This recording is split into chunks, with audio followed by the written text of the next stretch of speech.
아이들이 일에 대해서 많이 알면 알수록 공부에 대한 동기부여가 더 잘 되죠.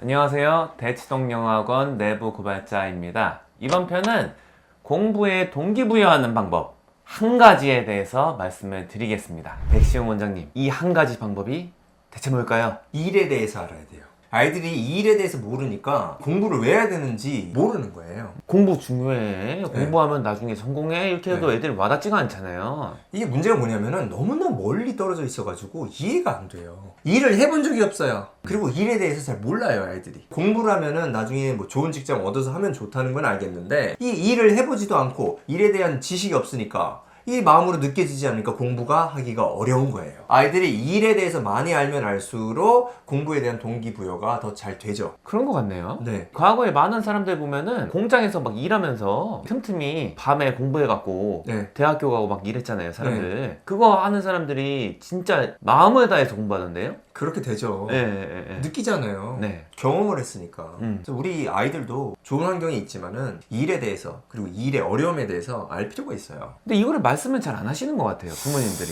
그런 것 같아요. 그 왜 그럴까요? 이렇게 어렵고 힘든 거는 아이들한테는 알려주고 싶지 않고 좀 보호하고 싶은 본능이 있죠. 그런데 오히려 이런 그 보호 본능이 아이들이 일에 대한 느끼는 감정이라든가 지식을 좀 적게 만드는 요인이 되죠. 그러네요. 네. 보호해주는 동기에서 나왔던 행동이 되려 아이들의 경험을 막는 네. 영향을 미치는군요. 네네. 저도 이제 깨달은 것 같아요. 저희 부모님께서도 실은 네. 저한테 너는 아르바이트 같은 거 하지 마. 뭐 이렇게 말씀하셨거든요. 네네. 차라리 그 시간에 다른 거 경험하고 공부해. 이렇게 말씀하셨는데 저는 이제 나 경험해보고 싶은데 네. 이 사회생활 힘들다고 하는데 네. 사회생활 해본 적이 없으니까 뭐가 힘든지도 모르겠어. 네. 막 해보고 싶었거든요, 되려. 네네. 나중에 실은 좀 해봤어요. 자발적으로 좀 해봤는데 공부에 실은 동기부여가 되더라고요. 약간 20살 때 설거지 알바 좀 네. 했었거든요. 하루에 한두 시간 설거지 하면 괜찮은데 네. 하루에 설거지를 한 8시간씩 하니까 평생 하면은 진짜 쉽지 않겠다. 이 생각했거든요. 빨리 공부해야겠어. 그럼요. 네. 아이들이 이런 게 필요해요. 학생들한테 해주게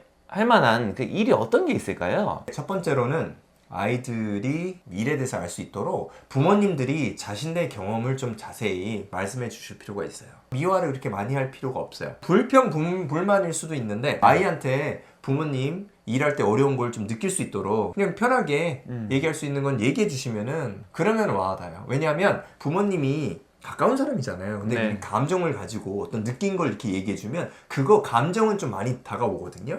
감정이 다가오면서 그 내용을 좀 받아들이려고 노력을 하게 돼요. 그러니까 그게 좀 남게 돼요. 이게 일이 굉장히 어려운 거고 힘든 거구나. 그럼 이 일을 잘하려면 내가 뭘 어떻게 해야 되지? 하면서 공부를 지금 해놓는 게 미래에 대해서 좀 도움이 되는 것 같다. 이런 게 좀 느껴지게 되는 거예요, 점점. 근데 이게 한 번에 끝나는 게 아니라 이제 부모님이 여러 가지 일로 이게 힘들고 저렇게 힘들고 건강이 안 좋은데도 일을 하셔야 될 때도 있고 여러 가지가 있잖아요. 맞아. 그러면은 그런 거를 조금씩 아이가 받아들일 수 있도록 얘기를 해주면 그럼 아이 입장에서 세상 사는 게 이렇게 쉽지가 않고 일을 하는 게 어렵고 일을 하기 위해서 공부를 좀 준비해야겠다 이런 마음이 생기는 거죠. 그런 얘기를 안 해줬을 때 제가 이제 발견하게 되는 거는 고마움을 모르는 애들이 만들어지는 것 같아요. 그거는 아이가 이상한 게 아니고 네.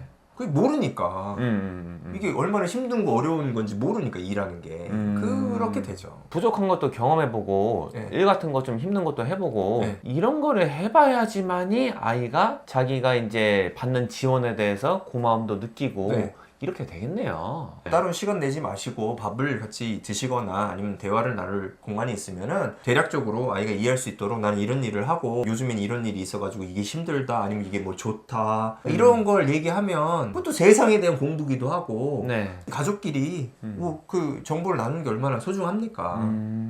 미국에서는 아이들한테 일을 시킨다. 그건 이제 두 번째 포인트라고 할 수 있는데 네네. 아이들한테 일을 시키셔야 돼요. 예를 들어서 어떤 게 좋을까요? 식탁을 차리는데 젓가락 놓기, 숟가락 놓기 그거는 좀 어린아이들도 할 수 있잖아요. 네네네. 신발 신을 때 신발장 정리, 소파 위에 있는 쿠션 같은 거 잘 놓기 이런 거는 할 수 있고 실수를 해도 크게 지장이 없잖아요. 이런 게 딱 됐어? 그럼 뭐 칭찬을 할 수도 있고 아니면 이렇게 잘 하라고 다시 얘기를 해줄 수도 있죠. 나중에 자랐을 때 하는 일이 이렇게 이루어지잖아요. 네네네. 어떤 거를 하라고 하고 그걸 이제 완수하면 잘 되면 좋고 안 되면 또 다시 하고 수정을 해야 되고 세상 돌아가는 이치를 그렇게 배우는 거예요. 상당히 많은 경우에 목격하게 되는 건 뭐냐면은 밥상 차리는 거 거둔다는 거나 빨래나 청소 같은 거 도와주는 거가 아이들이 참여를 하면 좀 시원치 않아요. 그러니까 이제 부모님들이 아우 그냥 내가 할게 너 저기 가서 공부해 이렇게 되는 것 같아요. 아이들이 실수하고 좀 미숙하게 하고 이런 거를 지켜봐 주시면 좀 어떨까 이런 생각 실은 많이 했거든요. 네네. 잘할 수가 없잖아요. 네. 많이 안 해봤으니까 그런 거를 좀 더 부모님들께서 좀 지켜봐 주시고 많이 기회를 주시면은 시행착오할 기회를 주시면은 뭐 괜찮을 것 같다. 그리고 문제 해결 능력이 키워지는 거예요. 만약에 접시를 놓다가 접시가 떨어져서 깨졌어요. 그러면 저기 가져와서 치우다 보면 치우는 게 힘들잖아요. 네. 아유 접시를 깨면 안 되겠다 이렇게 자연스럽게 배워요. 특별히 막 혼내지 않아도 배우게 돼요. 처리를 자기가 하게 되면은 네. 다음부터는 조심해야지. 아유 귀찮네. 음. 이렇게 자동으로 되잖아요. 그리고 또 중요한 건 뭐냐면은 일을 하게 되면 자존감이 높아져요. 나는 유용한 사람이야. 나는 무엇인가를 하고 내가 하는 행동에 의해서 뭐가 좋아지고 있어. 이런 거를 체화시킨단 말이에요. 저는 이런 거를 많이 봤거든요. 집안일이 얼마나 어려운지 몰라요. 설거지, 빨래, 뭐 요리 이런 거에 참여를 거의 안 해봤기 때문에 네. 그거 당연하게 여기는 거예요. 네. 살림하시는 분들이 말하잖아요. 야 집안일은 해도 끝이 없어. 그럼 이제 옆에서 이제 자식들이 뭐 별로 한 것도 없는 것 같은데 뭐지? 별로 아닌 것 같은데. 예. 근데 해보면은 맞는 말이야. 공부가 쉬워. 가서 공부해 하는 것보다 청소해 하면 청소하다 보면은 공부가 더 좋아져요. 아, 공부하는 게 차라리 나 이게 이렇게 배우는. 저는 이제 여러 가지 그 네네. 경험이 있잖아요. 네. 한여름에 과수원에서 일을 하다 보면은 긴팔을 입고 이런 옷을 입고 해요. 햇빛이 강하니까. 그리고 이제 큰 모자에다가 그 신발도 등산화 같은 거 신고 장갑 끼고 합니다. 7, 8월에 일을 하면은 땀이 여기서 뚝뚝 떨어져요. 낮에는 일을 할 수가 없어요. 너무 더워서. 이렇게 일을 하고 있으면은 생각이 들어요. 지금 이 순간 에어컨 밑에서 아이들 지도하고 있으면 참 좋을 것 같다. 이런 생각이 드는 거예요. 아이들도 좀 일의 어려움, 일의 경험 같은 거를 하고 뭐 거기서도 성취감도 얻고 자동으로 생각하게 돼요. 아 이런 일이 아니라 지적 능력을 이용해서 다른 종류의 일을 찾으면 좋겠다. 그런 생각이 자동으로 들거든요. 네. 그리고 선생님 말씀하셨던 것 중에서 이것도 인상적이었는데 바깥에서 일하시는 네. 부모님이 아이한테 서류 정리를 맡긴다고 그런 것도 해보면은 아이가 만약에 성취를 했을 때 자신감이 뭐 좀 생길 것 같아요. 이런 일을 우리 부모님이 바깥에서 하고 계시는구나. 이것도 실은 되게 어렵네. 이러잖아요. 네네. 어우 공부도 잘했어. 근데 이제 회사에 들어오면은 일을 못해. 왜 일을 못하죠? 경험이 없어요. 만약에 어렸을 때 야 이거 서류 있으니까 엑셀로 정리해봐 이렇게 정리하는 거야. 뭐 잘못되면 이거 다시 해라 이거 틀렸다 이런 거 몇 번 해봤으면 어렸을 때 잘하죠. 그리고 두려움이 적어요. 하다 보면 내가 실수를 할 수도 있고 뭐 안 좋은 얘기를 들을 수도 있는데 일을 하다 보면 그렇지 하고 뭐 그냥 받아들여요. 근데 이걸 안 해봤어. 그러면 두려운 거예요. 실수하면 어떡하지? 그러면 같이 일하는 사람 입장에서는 불편하잖아요. 이런 사람들. 불편하고 그런 친구들은 뭐 한두 마디 지적하면 토라져요. 그러니까 이제 같이 일하기 좀 싫어요, 실은. 네, 오고 가는 감정들이 네, 불편해요. 네. 싫다고 다시 하라고 그냥 얘기해야 되는데 어렸을 때부터 이런 책임감이 생기는 거예요. 자존감, 책임감이 같이 오잖아요. 실패의 경험, 그리고 실패를 극복하는 경험 이런 것들이 다 만들어지잖아요. 제 개인적인 경험을 좀 말씀드리자면은 네. 공부를 좀 해야겠다 그나마 생각한 게 초등학교 졸업하고 나서 네. 중학교 입학하기 직전의 겨울방학 때 네. 최초의 알바를 시작했습니다. 떡장수. 떡을 이 한 팩 있잖아요. 스티로폼 이거 싼 거. 네. 그 팩을 이제 1,000원에 떼다가 2,000원에 파는 알바를 했는데 길거리에 파는 거예요. 떡집에서 그걸 떼온 다음에 잘 팔았어요 제가. 그러세요? 네. 그때 당시 전략이 뭐였냐면은 네. 커플을 공략해야 돼요. 여자 쪽에 가서 얘기를 걸어야 돼요. 혹시 떡 하나 사줄 수 있나요? 좀 춥네요 오늘. 하면은 오빠 좀 사줘 뭐 이런 거. 그러면 이제 안 사줄 수 없죠. 그거 이제 많이 팔았다가 이제 동네에 네. 어떤 그 무리들이 있어요. 또 저보다 이제 무리들 있죠. 몇 살 많은 네. 삥을 뜯겨갖고 아, 떡도 뺏겼어요. 떡까지.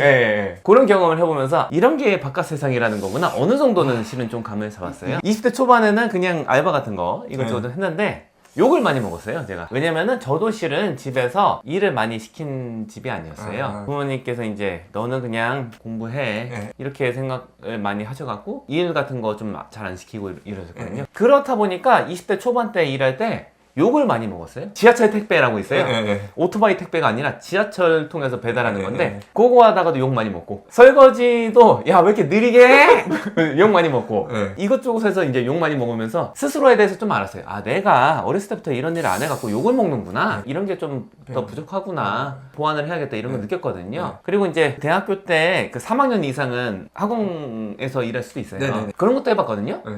대접이 다른 거예요. 설거지 했을 때랑 이렇게 젠틀하게 나를 대해주시나 너무 감사하다. 그때 와. 이제 느낀 게 이게 대우가 이렇게 달라지나 설거지 했을 때랑 그런 거 좀 느껴서 대접받는 느낌이 나니까 경험을 하게 하는 게 아이들한테 더 장기적으로 득이 된다 이런 견해입니다. 고생을 많이 할 필요는 없겠지만 일정 부분의 고생 이런 경험들이 아이들 뭐 공부뿐만 아니라 인성의 발전에 도움이 되고 항상 말씀드리지만은 인성이 발전이 되면은 공부에 많이 도움이 돼요. 일을 하고 그거에 대한 고생이 어떻게 동기로 이어질 수 있는지 말씀을 드렸습니다. 감사합니다.